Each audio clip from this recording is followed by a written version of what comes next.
welcome back to the channel. What you can see here is a website that has all the common animals in the game Jurassic World the game. It's a very fun game. You make your own Jurassic World. Almost the same as Jurassic Park Builder. God, I love that game. By the way, I'm at level 92 right now, which is a lot, not to brag. Anyways, I will be reviewing the game by accuracy, starting with the commons, like the common animals. And how will this work? Well, I will be checking out their designs and their information.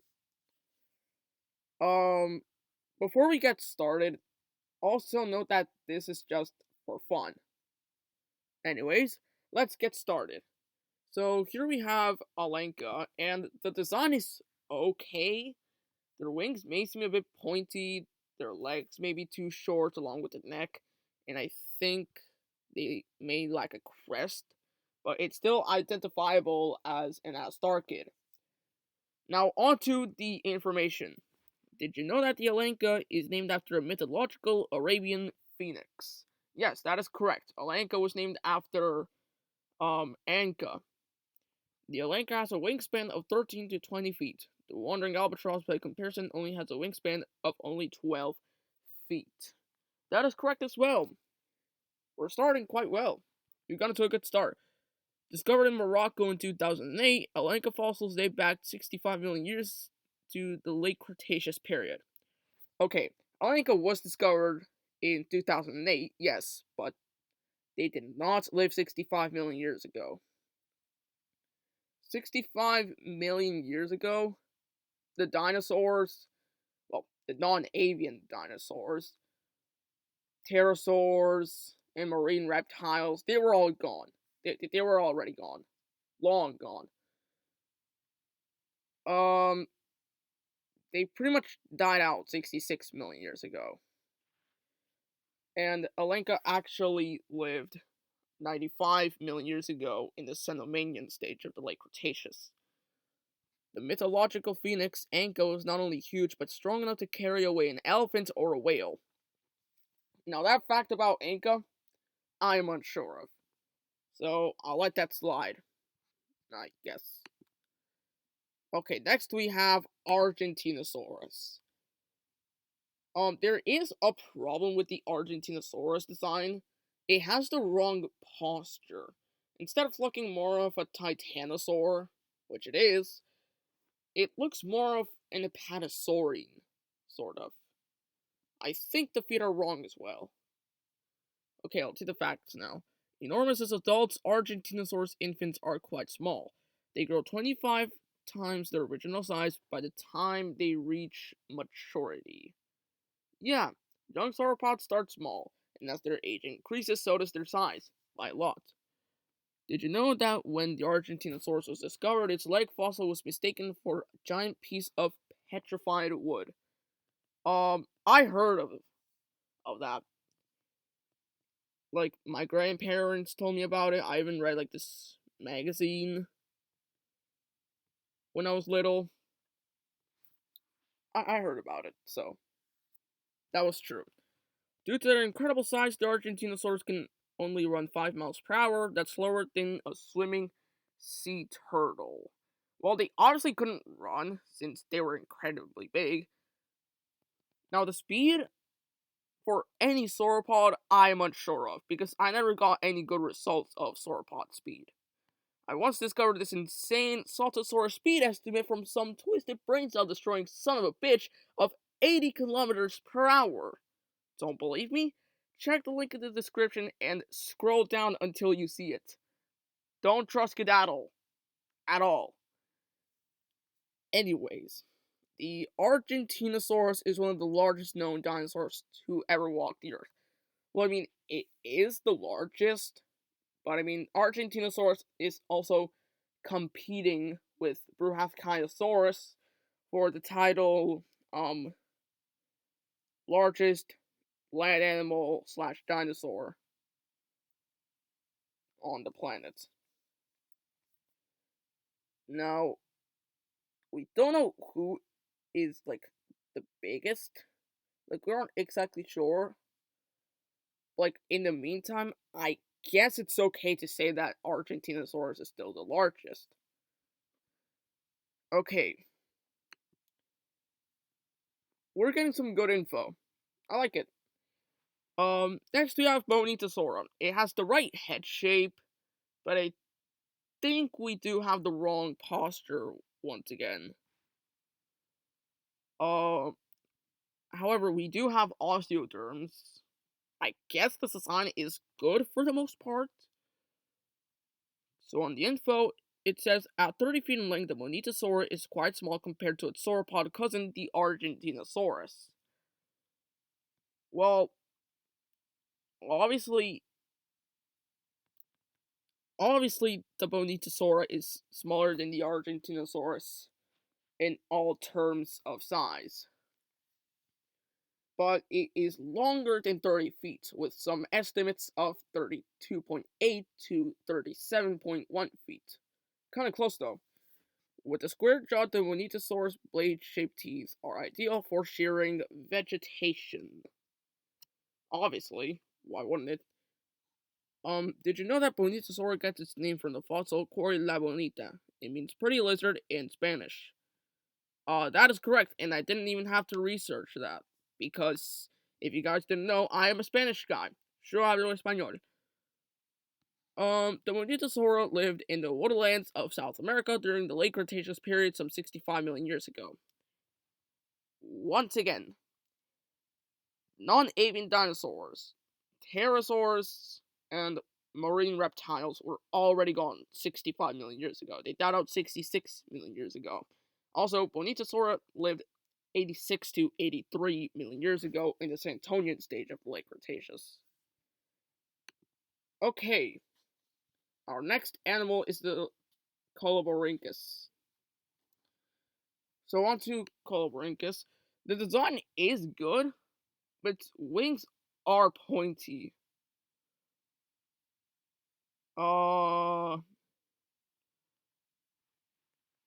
It says here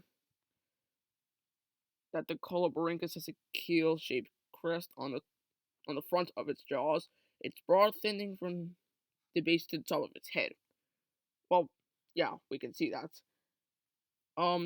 Coloborhynchus earned its name mainly to be from the damaged condition of a fossil found in the 19th century. That entire sentence is correct. I like this, Ludia. Good job. The Coloborhynchus has 2 forward-pointing teeth, 3 pairs of teeth pointed to the sides, and a final 2 pointed downward. I'm not sure about that. Did you know that the Coloborhynchus species was first defined in 1874 by Richard Owen? Once again, the sentence is completely accurate. So far, Ludia's killing it. Next, we have Diplocaulus. I don't really see much of an accuracy besides the lack of the webs between its toes. Okay, now on the info.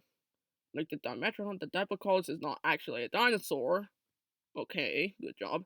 But a type of primitive amphibian. Wait a second, so you're saying that Dimetrodon was an amphibian? I don't know what to say about that. Dimetrodon is a mammal-like reptile, not an amphibian. What the hell? Anyways, Diplocaulus fossils have been discovered in rock dating back from the Permian period in North America and Morocco. That is correct. And Diplocaulus also lived in the late Carboniferous. Outside of Jurassic World's living zoo, there are only 2 Diplocaulus species, specimens, on display. Sorry. Both are in the United States. Oh, that's nice. Did you know that Diplocaulus means double call? This salamander-like amphibian has a boomerang-shaped skull, as we can see here. Once again, absolutely right. Ludia really tries. I like it. So next we have Guanlong. I like how they put some fluff onto the design, although I think it needs a bit more of fluff. I guess the crest is okay.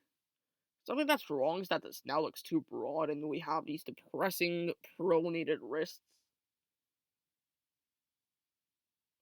Instead, the wrists of theropods are in an inward position, as if they are holding an Amazon package or clapping, not like as if they're typing on the computer. Like, pronating their wrists is impossible without breaking their own wrists. Anyways, on to the facts. Did you know that the Guanlong lived... Hold on. Did you know that the Guanlong lived 92 million years before the Tyrannosaurus Rex? Oh! Oh, yes! Perfect! They got that perfectly right. Guanlong lived 160 million years ago, sorry, and Tyrannosaurus lived 68 to 66 million years ago. Perfect, Ludia. Unlike other Tyrannosaurus, it has 3 long fingers on its hands. I'm guessing they're saying that the Guanlong is a Tyrannosaurid, which is wrong. It does belong in Tyrannosauroidea, but it belongs in Proceratosauridae. I guess they probably meant unlike the Tyrannosaurids, which are the ones with the 2 fingers. What else? The other fact is, did you know that its name Guanlong is derived from Chinese? It translates to 5-colored crowned dragon. I think that's right. Standing at 3.3 feet tall, or a meter, the Guanlong is just shy of 10 feet in length. Well, actually, they reached estimates of 9.8 to 11 feet in length. And the final fact is that Guanlong earned its name from the crest of its skull in the colorful Badlands of Wukaiwan, where its fossils were first found. That is correct. Okay, Hatzegopteryx is next. The design is good for the most part. Its neck seems to be at the right size. It has a crest and has the head shape right, I think. The wings are, once again, pointy, however, and it lacks fluff. Which, fluff is on every pterosaur. On to the info. Did you know that Hatzegopteryx fossils were first discovered in Transylvania, Romania? Yep. That is right. That is correct. The Hatzegopteryx has a wingspan of nearly 40 feet. Yep. The maximum wingspan okay, hold on. The maximum wingspan is 39 feet. Which, yeah, it is close to 40 feet. So that's right. The only dinosaur to rival it is the Quetzalcoatlus. Oh my god! Oh my god, no! They called Quetzalcoatlus a dinosaur! What a horror! Okay, pterosaurs are not dinosaurs. Damn it. Also, it is likely Hatzegopteryx is larger than Quetzalcoatlus, but sure, they do compete in size. For now, at least. Did you know that Haiteg in the Hunedoara County, well, far inland, was once an island during the Cretaceous period? That is correct. Certainly. Like, most of Europe were islands in the late Cretaceous. That's why you see many dwarf dinosaurs at that time. Hatzegopteryx and other Astarchids thrived and grew into immense sizes since they could fly and travel from island to island. So, like, wasn't that difficult to find food for, like, the dwarf carnivores. If you know what I mean. Hatzegopteryx, which means Haiteg Basin Wing, is named from the small town of Haiteg, near where its fossils were discovered. I'm impressed how Ludia is getting so much right at the moment. I really like it. Okay, next we have Labyrinthodontia. Labyrinthodontia, sorry. And we already have a major problem. Labyrinthodontia is the name of the Labyrinthodont family. I guess we can say this is for any labyrinthodonts because there is no size estimates and all that. Now, the nature of this labyrinthodont is likely to be a megalocephalus, since it has the appearance of one. It seems quite accurate, although I would prefer some webs between the toes. The information says with gills and primitive lungs, the Labyrinthodontia can live in water with low oxygen levels. No, I think that's right. But I mean, I guess they mean the Labyrinthodonts can do that.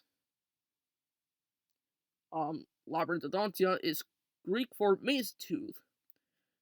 Maze tooth, sorry. It's named for the way each of its conical teeth forms. That is correct.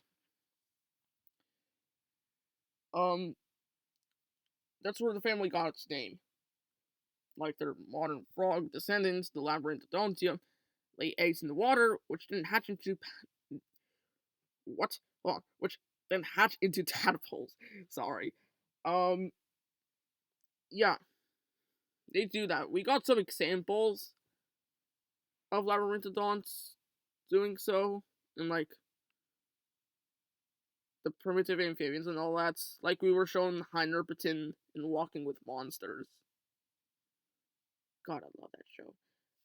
Did you know that it is believed that the Labyrinthodontia is the progenitor of all modern amphibians? Well, I guess we could say it's believed that Labyrinthodontia is the progenitor of all modern amphibians. It is likely that it's true. What else?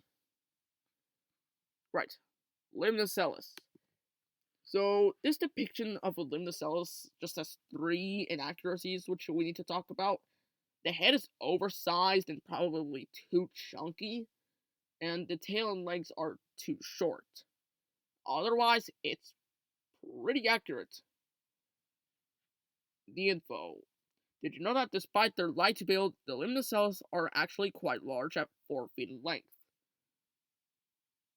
Well, actually, it's longer than 4 feet, reaching lengths of 7 feet. A reptile-like amphibian, Limnoscelis is Greek for marsh-footed. I think that is... Yeah, that's correct. Okay, the next fact. The Limnoscelis are actually quite light-winged, between 5 and 10 pounds. That's the same as a house cat. Well, I'm not sure they're that light. Although I couldn't find a match estimate for the Limnoscelis, I think it's heavier than that. Like, perhaps 25 pounds? I don't know. Due to their stubby legs, which limit mobility, their hold on. The Limnoscelis tend to hunt slow-moving prey. Well, the feet are at a good size. They can still reach some good speeds for an animal size. Also, if it was slow, how about ambushing their prey? I think Ludia forgot about the existence of ambush predation at that time. Okay, now we are getting to one of the worst designs in the game, the Majungasaurus. Oh god, this is going to hurt. The depiction of a Majungasaurus in this game is not accurate at the slightest, and even worse than Jurassic Fight Club's depiction of a Majungasaurus. I'm dead serious. The head shape, I think, is wrong. Its arms are too long, perhaps with the feet as well. It has 2 fingers instead of 4, and possesses the sickening pronated wrists, making it look like an awesome bro Tyrannosaurid. It also has the wrong posture since Majungasaurus is a killer sausage. Certainly not accurate. Anyways, on the info, perhaps one of the features that make the Majungasaurus distinct is its single round horn on the top of its head. I guess, but what about the posture that makes Majungasaurus look like a killer sausage? Did you know that genetic material of the Majungasaurus was used by InGen to create the Indominus Rex? Yeah, I know that. But if it was for the Indominus Rex to be, like, cannibalistic, it wouldn't really be necessary because Tyrannosaurus and Velociraptor, they're cannibals as well. Almost every theropod dinosaur is a cannibal. I know some of you may find it horrifying, but I find it impressive because it shows us that predators will take situations to their full advantage. Plus, food is food. It's not going to go to waste. From the tip of its nose to the tip of its tail, the Majungasaurus is 25 feet long. A great white shark maxes out at 23. 23 is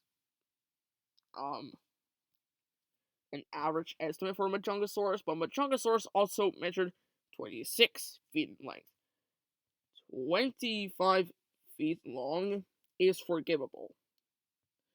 The Majungasaurus got its name from Majunga, a province in northwestern Madagascar where its fossils were discovered, obviously. Okay, now that we got that out of the way, let's talk about Pelecanimimus. Pelecanimimus is not the most accurate design either, lacking feathering, possessing a pointy pterosaur-like beak and pronated wrists. In the information it says at about 8 feet long and weighing 50 to 100 pounds is the Pelecanimimus 200 plus teeth that impress scientists. Okay, 8 feet is accurate, but to be more specific, it measured 8.2 feet in length. 50 pounds is okay, but 100 is too much. Pelecanimimus weighs 37 to 66 pounds. And the thing of the 200 plus teeth, Ludio is serious. It's true. Pelecanimimus has 220 teeth, if I'm to be correct. It's in the fossil record. While the Pelecanimimus has a rather toothy smile, its bird mimic relatives are primarily toothless. Yep, that is correct. The other ornithomimids did not have teeth except for Pelecanimimus and Harpymimus. The bird-like Pelecanimimus got its name Pelecanimic, for its long neck and throat pouch. That is correct as well. Did you know that fossils of the Pelecanimimus were discovered in 1993 in Spain in the Cuenca province? If I am to be correct, it was discovered there. So, that's correct. Now we have Triceratops. The design is okay, but I feel like there's something wrong with the head. Its legs are too long. It needs a bit more bulk.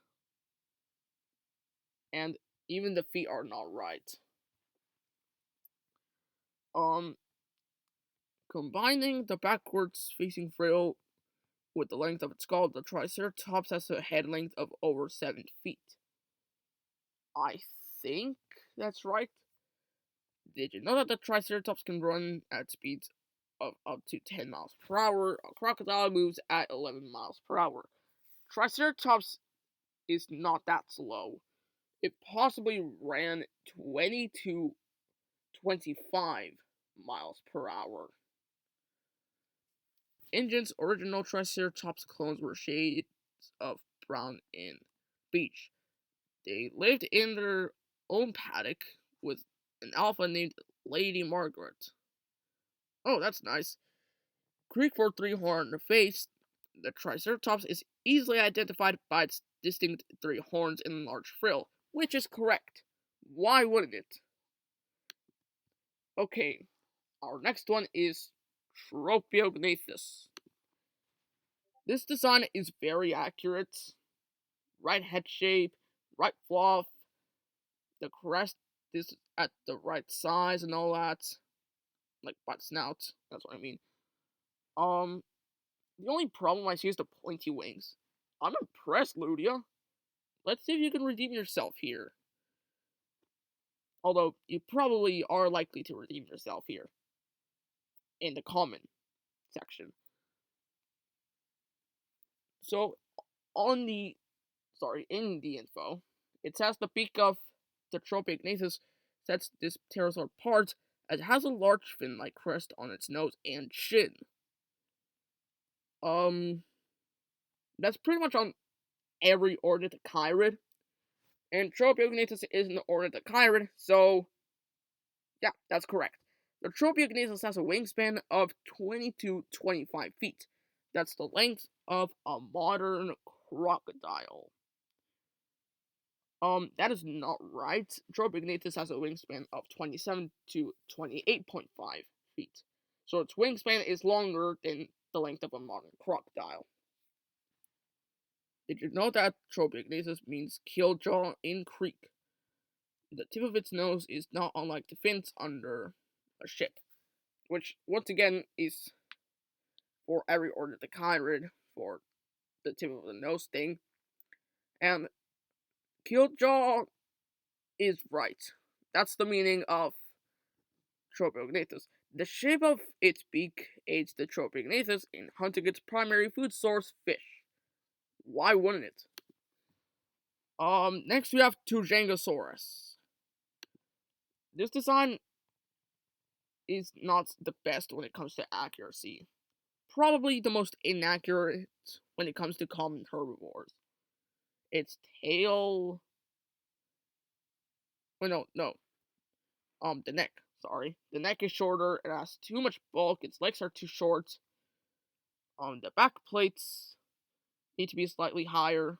Oh yeah, and there's something wrong with the tail. It's missing some of the plates. Now let's see what's on the info. Similar to the Stegosaurus and build the Tuojiangosaurus, back plates were much more triangular and pointed, which is correct. Its name, Tuojiangosaurus, is a combination of Chinese and Greek, meaning Tuo River Lizard. It was, I think, yeah, it does mean Tuo River. Wait, I just said liver. Tuo River Lizard, sorry. Yeah, so it's correct. Discovered in 1973, the Tuojiangosaurus fossils revealed that it was the earliest example of a stegosaur known to humanity. Okay, it was actually 1974, which is close though. And about the earliest example of stegosaur, I don't think so. There are more stegosaurs discovered earlier than Tuojiangosaurus, like Pteranodon, discovered in 1845, and more. And the final fact is, did you know that the Tuojiangosaurus was discovered in Sichuan province of China? Yeah, that is correct. Tuojiangosaurus was discovered in Sichuan province in the upper Shaanxi Miao formation. And now, our final animal in the common list, the Utahraptor. There it is. This design almost looks like it came from Jurassic Fight Club, with the feathers saving the design, since Jurassic Fight Club never posted more than 20 quills on a dromaeosaur design. However, this design is still not accurate. We have pronated wrists. There isn't enough bulk. And despite Ludia adding feathering on the Utahraptor, it's the wrong type of feathering. Let's see if the info can redeem the Utahraptor. The Utahraptor lived approximately 50 million years before the better known Velociraptor, which is wrong. Utahraptor died out 130 million years ago, and Velociraptor evolved 75 million years ago, meaning that Utahraptor lived 55 million years before the Velociraptor. Like other raptors, the Utahraptor has large curved claws on its second toes. These claws can reach a terrifying 10 inches. Wrong as well. The curved claw measures 8.7 to 9.4 inches long. The Utahraptor was named by paleontologist James Kirkland. He is currently working on excavating an entire pack of the predatory theropod. Okay, yes. Utahraptor was described by James Kirkland. Unfortunately for Kirkland, Utahraptor did not live in packs. They were ambush predators. And our final fact, did you know that the Utahraptor is the largest raptor to ever live? At 1,100 pounds, it weighs the same as a polar bear. Which is correct. Utahraptor is the largest dromaeosaur, weighing 1,100 pounds, or 50 kilograms. Well, that's the end of the common list. We did it. Now, how accurate is the common list? I'd say 72% in accuracy. Hell yeah. I'm glad that the game is probably more accurate than the movies and how Ludia actually tries. Next time, we'll move on to the rare section. And after the rare section, we'll go on to super rare, then legendary, then golden ones, and then VIP. So yeah. But in the meantime, while you wait for the new era test animation, the next episode for the prehistoric battle analysis series, and for the next accuracy review, like and subscribe if you enjoyed the video. Join my Discord server if you guys would like to talk about dinosaurs, speculative evolution, and other stuff. And I'll see you on the next one. Oh, my Discord server, link in the description. Bye.